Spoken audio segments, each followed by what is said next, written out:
वर्ग 8वा मराठी मीडियम विज्ञानाचं पुस्तक. या ठिकाणी आपल्याला पान क्रमांक 92 वरती आपण 13वा धडा बघतो आहे. 13व्या धड्याच्या पान क्रमांक 92 वरती आपण आलेलो आहे. आता आपल्याला शिकायला सुरुवात करायची आहे रासायनिक बंध, ज्याला आपण केमिकल बॉन्ड असं सुद्धा म्हणू शकतो.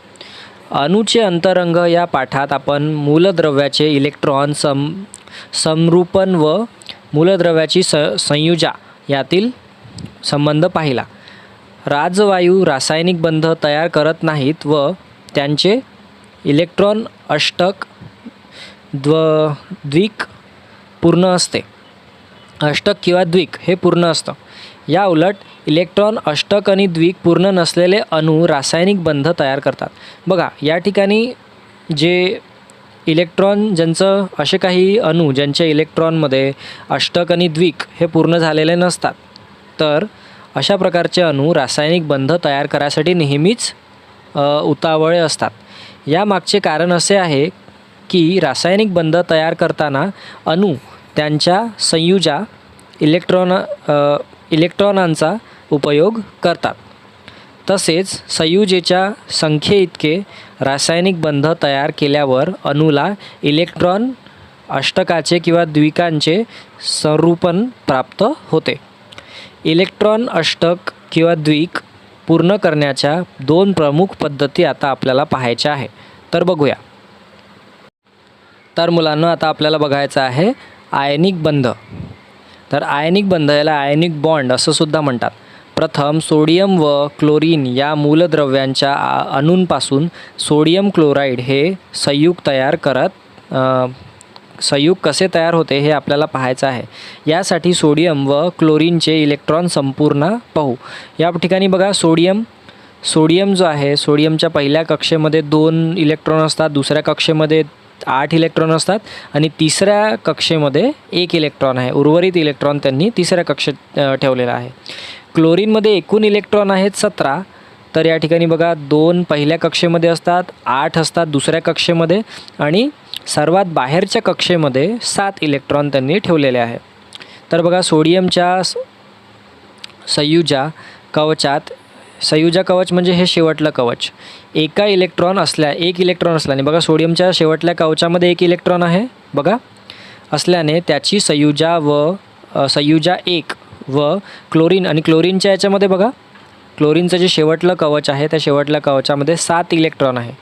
तर त्याला आपण संयुजा जी आहे कवचात त्यांचा जो संयुजा कवच आहे त्याच्यात 7 इलेक्ट्रॉन म्हणजे अष्टकाला 1 कमी. तर या ठिकाणी बघा सोडियमजवळ 7 इलेक्ट्रॉन कमी आहे आणि कशासाठी अष्टक तयार करायसाठी, आणि क्लोरीनजवळ 1 इलेक्ट्रॉन कमी आहे.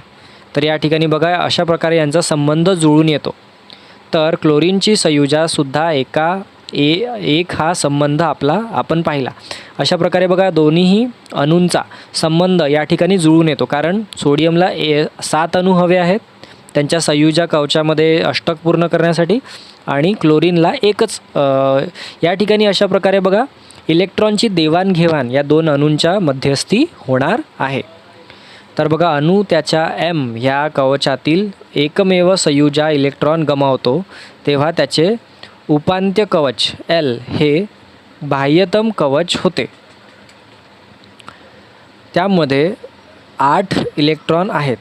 बघा या ठिकाणी सोडियम जो आहे सोडियमच्या अणूमध्ये बघा शेवटल्या म्हणजे M कवचामध्ये 1 अणू आहे, तो अणू गमावला म्हणजे 1 इलेक्ट्रॉन आहे, तो इलेक्ट्रॉन जर गमावला तर इलेक्ट्रॉन गमावल्यानंतर त्यांचं जो सगळ्यात बाहेरचं कवच आहे ते कोणतं होऊन जाईल 8. हे L कवच होऊन जाईल आणि या L कवचामध्ये किती आहे 8 इलेक्ट्रॉन आहे. त्याचे उपात्य कवच L हे बाह्यतम कवच होते. यामध्ये 8 इलेक्ट्रॉन आहेत. परिमाणतः आता सोडियमला इलेक्ट्रॉन अष्टक स्थिती प्राप्त होते. या ठिकाणी बघा इलेक्ट्रॉन अष्टक स्थिती ज्या सोडियम आहे त्याला प्राप्त होते. मात्र आता इलेक्ट्रॉनांची संख्या 10 झाल्यामुळे सोडियमच्या केंद्रकावरील 11 ह्या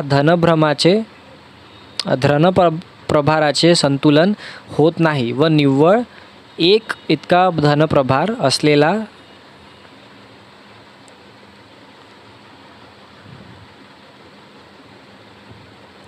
तर निव्वळ 1 इतका धनप्रभार असलेला सोडियम हा धन आयन तयार होतो. या उलट क्लोरीनच्या संयुजा कवचात अष्टक स्थितीपेक्षा 1 इलेक्ट्रॉन कमी आहे. बाहेरून 1 इलेक्ट्रॉन घेतल्यावर क्लोरीन, आता या ठिकाणी बघा आपण बघितलेलं आहे क्लोरीनमध्ये 1 इलेक्ट्रॉन कमी होतं शेवटल्या कवचामध्ये. तर सर्वातल्या बाहेरच्या कवचामध्ये 1 इलेक्ट्रॉन आल्यानंतर त्यामध्ये अष्टक पूर्ण झालेला आहे. मात्र उदासीन क्लोरीन अणूवर एका क्लोरीनचा भर पडल्यामुळे या अणूवरती एका इलेक्ट्रॉनचा भर पडल्यामुळे प्रभार संतुलन बिघडते व निव्वळ -1 इतका ऋण प्रभार असलेल्या हा जो क्लोरीन आहे हा ऋण आयन तयार होतो. या ठिकाणी जो क्लोरीन आहे त्याच्याद्वारे ऋण आयन तयार होत असतो. बघा या ठिकाणी हा जो सर्वात बाहेरच्या कवचातला जो इलेक्ट्रॉन आहे तो इकडे चालला जातो कोणाजवळ, क्लोरीनच्या अणूजवळ. आणि अशा प्रकारे या दोघांच्या मध्ये जे संयुग तयार होतात, तर संयुगाची जी निर्मिती होते, मॉलिक्यूल जे तयार होतं, तर या ठिकाणी बघा NaCl म्हणजे सोडियम क्लोराईड असं त्याला आपण नाव दिलेलं आहे. पान क्रमांक 92 वरतीच आता आपल्याला बघायचं आहे. सोडियम व क्लोरीन ही मूलद्रव्ये जेव्हा संयोग पावतात, या दोघांचं हे दोघं जेव्हा एकसोबत येतात तेव्हा सोडियमचा अणू त्याचा संयुजा इलेक्ट्रॉन क्लोरीनच्या अणूला देतो व त्यामुळे Na जो सोडियम आहे हे धन आयन व क्लोरीन जे आहे हे ऋण आयन तयार होतात. विजातीय प्रभारांमध्ये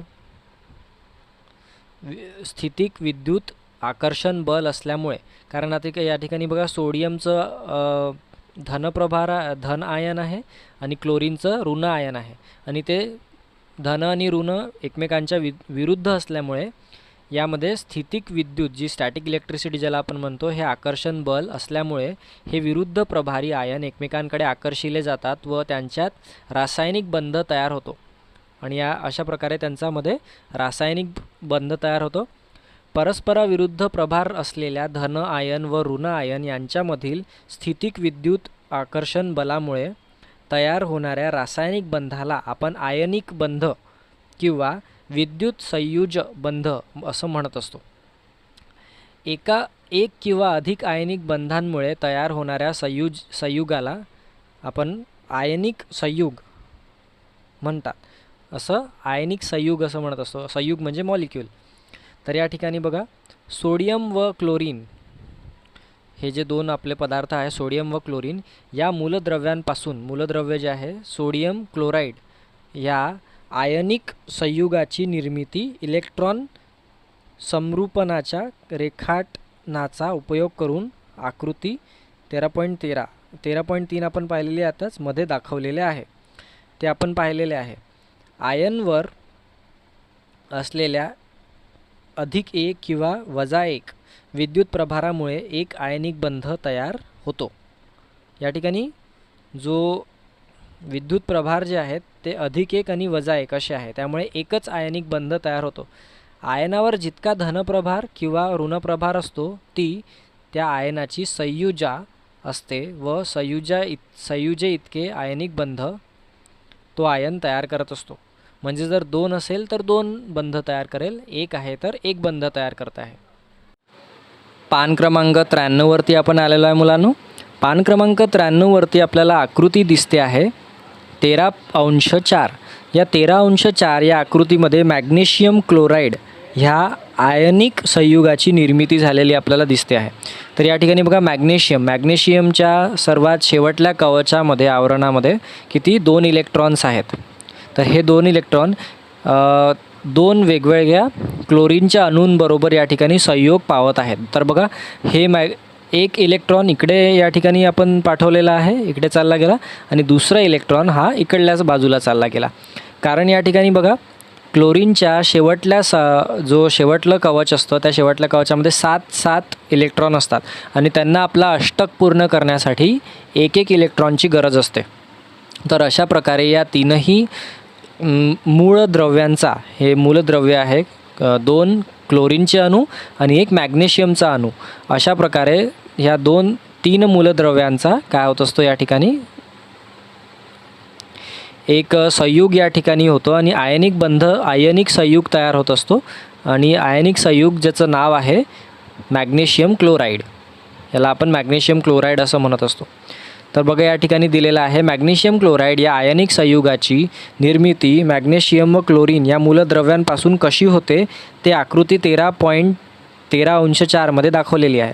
संबंधित मूलद्रव्यांपासून पुढील आयनिक संयुगांची निर्मिती, संख्यात्मक इलेक्ट्रॉन समरूपन व इलेक्ट्रॉन संरूपनाचे रेखाटन या दोन्ही पद्धतींनी दर्शवा.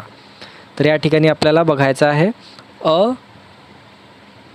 व आ ह्या 2 पद्धती आपण या ठिकाणी आता बघणार आहे. तर बघा आपल्याला दिलेला आहे सहसंयुज बंध. सहसंयुज बंध जेव्हा सारखे गुणधर्म असलेल्या मूलद्रव्यांच्या अणूंचा संयोग होतो तेव्हा साधारणपणे सहसंयुज बंध तयार होतो. अशा अणूंमध्ये इलेक्ट्रॉनांचे आदानप्रदान देवाणघेवाण त्याला आपण म्हणत असतो होऊ शकत नाही.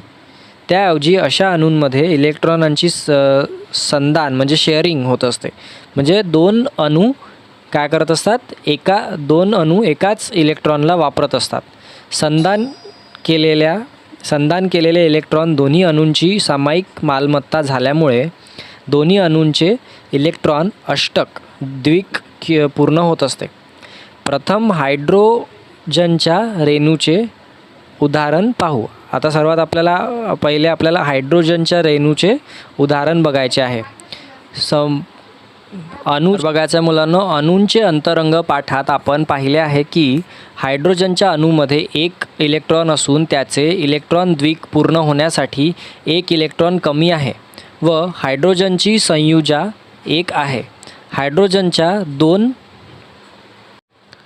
अणूंमध्ये बंध तयार होताना दोन्ही अणू एकसमान व एकाच प्रवृत्तीचे असल्याने ते एकमेकांबरोबर आपल्याला इलेक्ट्रॉनचे संदान करतात. त्यामुळे हायड्रोजनच्या दोन्ही अणूंचे इलेक्ट्रॉन द्विक पूर्ण होते व त्यांच्यामध्ये रासायनिक बंध तयार होतो. 2 अणूंनी एकमेकांबरोबर आपापले संयुजा इलेक्ट्रॉन संदान केल्यावर